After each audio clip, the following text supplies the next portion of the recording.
Pierre Lumumba here at Kibenda Tea Estate in Limuru in Kiambu County in the Republic of Kenya, continuing the discussion about Africa and her issues. And today, one of the most topical issues in the continent of Africa involves the Democratic Republic of Congo and Rwanda. And many a commentator has said many a thing about this conflict. But it is important, even before we talk about the current situation, to understand some history, because that history is what gives context. And that history is what I characterize as the original sin. Original sin because it is the genesis of the problems that we see today. What is presently the Democratic Republic of Congo was a territory that knew freedom before King Leopold of the Belgians established what was called the Congo Free State. It is because of his activities that ultimately the European powers met in Berlin in 1884 and 1885 in order to divide Africa into spheres of influence. Before the advent of the Belgians and the Germans in that territory, African communities lived without the boundaries which were then imposed in the continent and specifically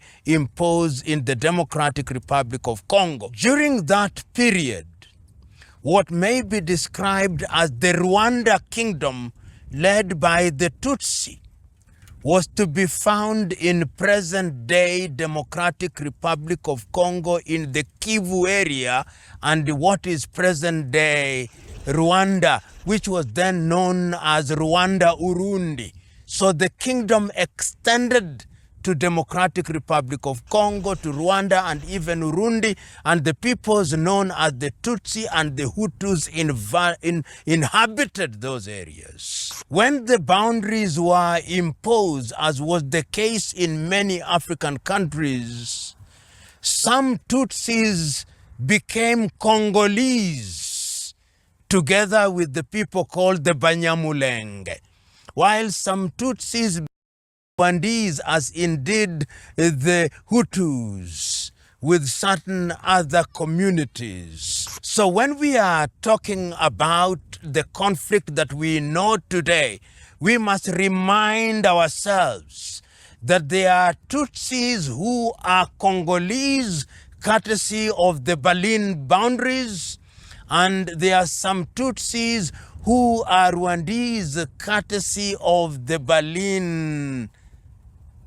activities of partition. That being the case, it is important to understand the conflict from that standpoint. When Congo regained her independence in the early 1960s, of course there were tensions, and these tensions were characterized by ethnic affiliation, so that when the first pogrom against the Tutsi took place in 1959 and there was a dispersal, the truth is that the Tutsi were displaced, but they remained, a large number of them remained in their aboriginal land in Congo as they did in Rwanda and Burundi. When there was yet another pogrom against the Tutsis and moderate Hutus in 1994,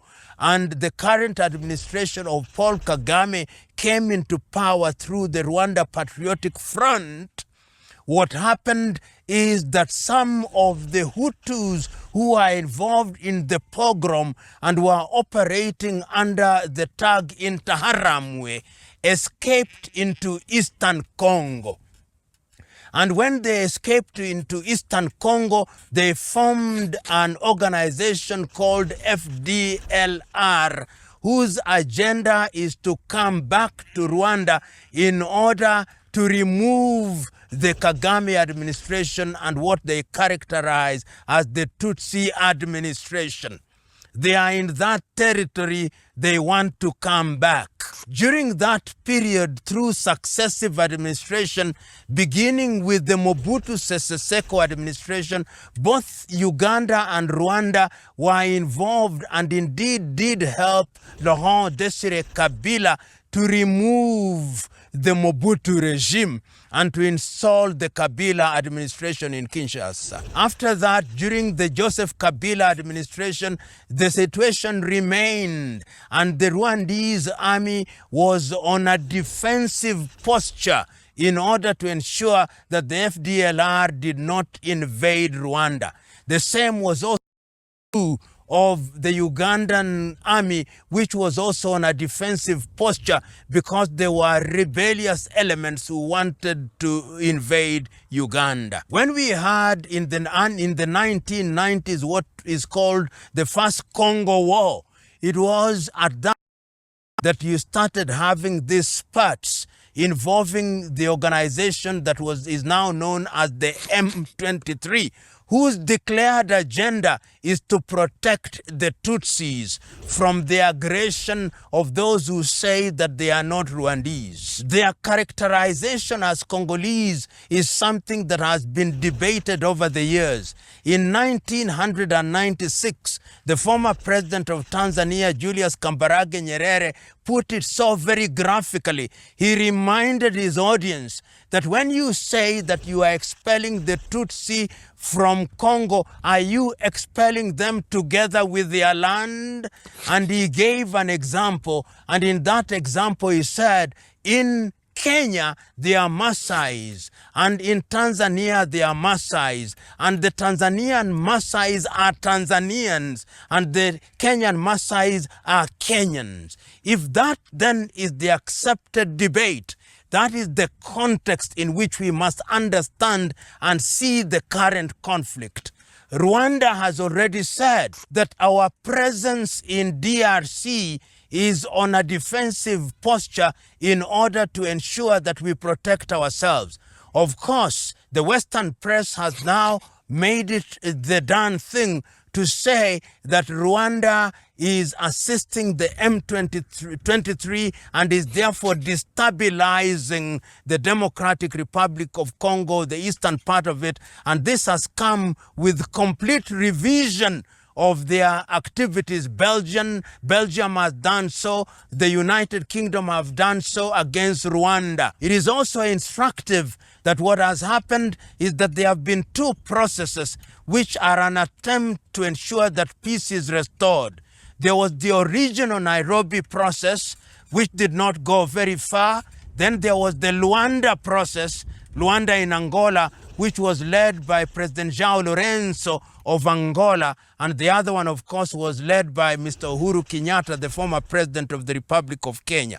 There have been a number of meetings to ensure that this conflict does not continue, and those have culminated in the initial meeting which was held in Nairobi, partly physically and virtually, and which was not attended by the president of the Democratic Republic of Congo, who then attended the one that was held under SADC in Harare. After that, there was a combined meeting of SADC, which represented the Southern African states and East African community, because the Democratic Republic of Congo is both a member of SADC and a member of the East African community.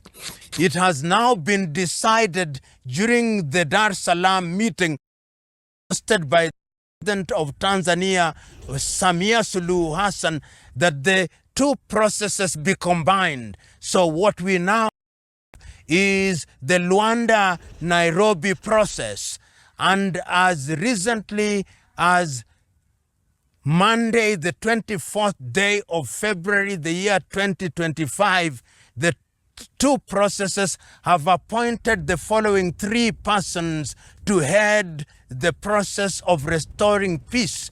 They are President Olusegun Obasanjo, former president of Nigeria. The next one is Uhuru Muigai Kenyatta, the former president of Kenya. And the third person is Haile Mariam Desalegn, the former prime minister of Ethiopia. That triumvirate has now been mandated to midwife the peace process, and this peace process is designed to restore normalcy in the Democratic Republic of Congo. In the intervening period, in my view, it is critical that we do not apportion blame. All the parties involved must now be required to participate in the process. That means, therefore, that Rwanda must be involved. It means that the Democratic Republic of Congo must be involved. It means that Uganda must be involved to the extent that it has played a part in the past. But it is critical going forward that all the combatant parties are involved. In other words, what one expects of President Obasanjo, President Uhuru Kenyatta and Prime Minister Desalegn is that they will persuade the Kinshasa government led by Tshisekedi Felix to convene an all-Congolese meeting at which all arms-bearing parties will be involved. And we must remind ourselves that there are over 120 armed groups in the Democratic Republic of Congo. We only hear of the M23 and the Fleuve de Congo, but there are many others, and all of them must be involved in the process, because it is only then that the government of the Democratic Republic of Congo will be able to address the short-term, medium-term, and long-term things. And if they do so, then peace and normalcy will be restored in the eastern part of the Democratic Republic of Congo. Peace must break out in the Democratic Republic of Congo, and all Congolese, their origin notwithstanding, must be recognized. Africa and Congo must not allow the borders crafted by the colonizers in Berlin to divide the peoples. If they do that, they'll be falling to the designs of the colonizers. The original sin was committed by the European colonizers in Berlin. We cannot afford the luxury of keeping up with that tune, which is destructive to Congo and by extension, the continent of Africa.